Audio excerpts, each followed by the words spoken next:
Hi everybody, it's Alan Lepofsky here.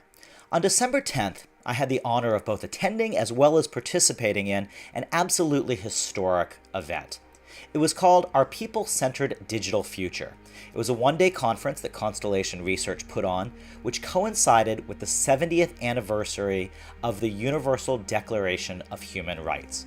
Now, this document or charter was created in 1948 by the United Nations, and it outlines things like dignity, liberty, and equality, as well as economic and social and cultural aspects that every human being on Earth should have the rights to. That's the idea behind this.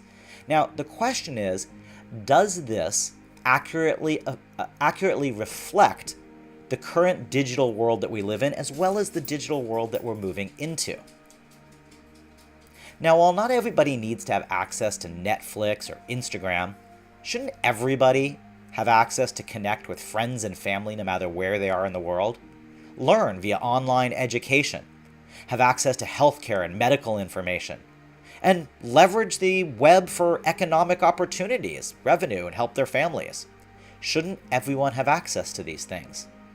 Now, many of us take them all for granted. If you're listening to this video on YouTube, possibly on your mobile phone, you may not understand that not everybody has 24/7 access on their computer, phone, laptops, and cars. Actually, a lot of the world does not.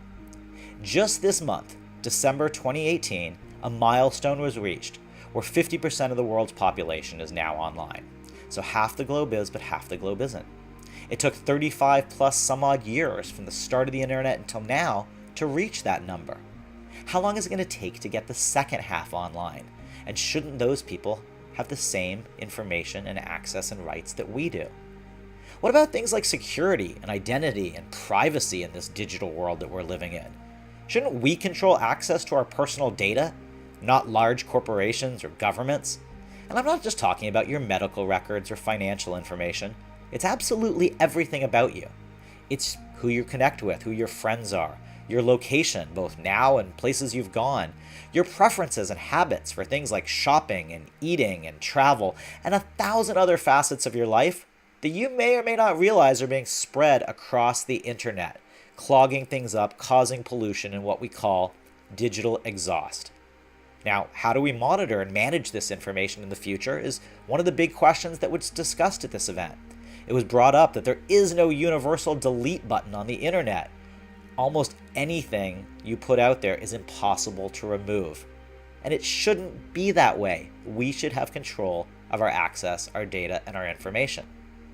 Now, most of the event focused on personal lives, the consumer side of our world, but I took part in a panel discussion about what our digital future looks like at work, for your job, for your career.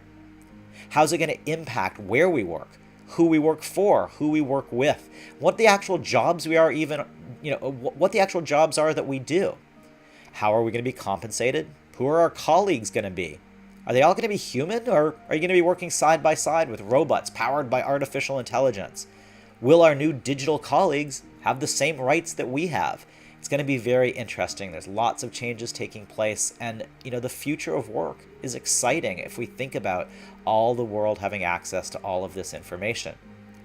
Now, of course, these questions don't all have answers yet, but that's not a problem. It's an opportunity. And at this inflection point we're at now, it's extremely exciting and both daunting at the same time.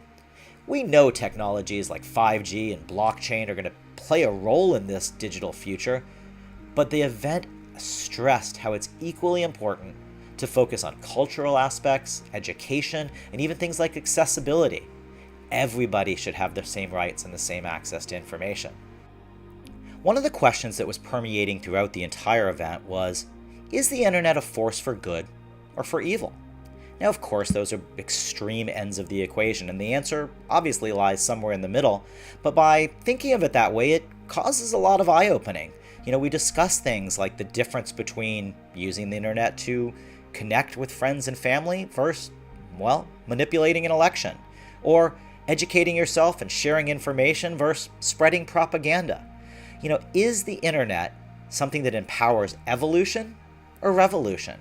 These are really important things to start thinking about. Now, I'm only capturing a small fraction of the topics that were discussed at this event.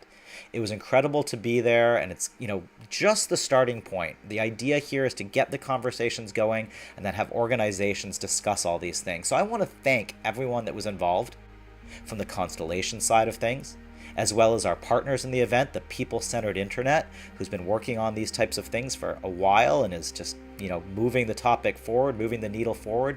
I want to thank the speakers who traveled from all over the world, including some of the legendary pioneers of the internet. It was incredible to meet these people. Corporate executives, university professors, military officers. We even had people from the United Nations and the World Economic Forum. There was just such a great attendance and participation at this event. And of course, I need to thank the sponsors, because obviously without them, an event like this wouldn't even take place.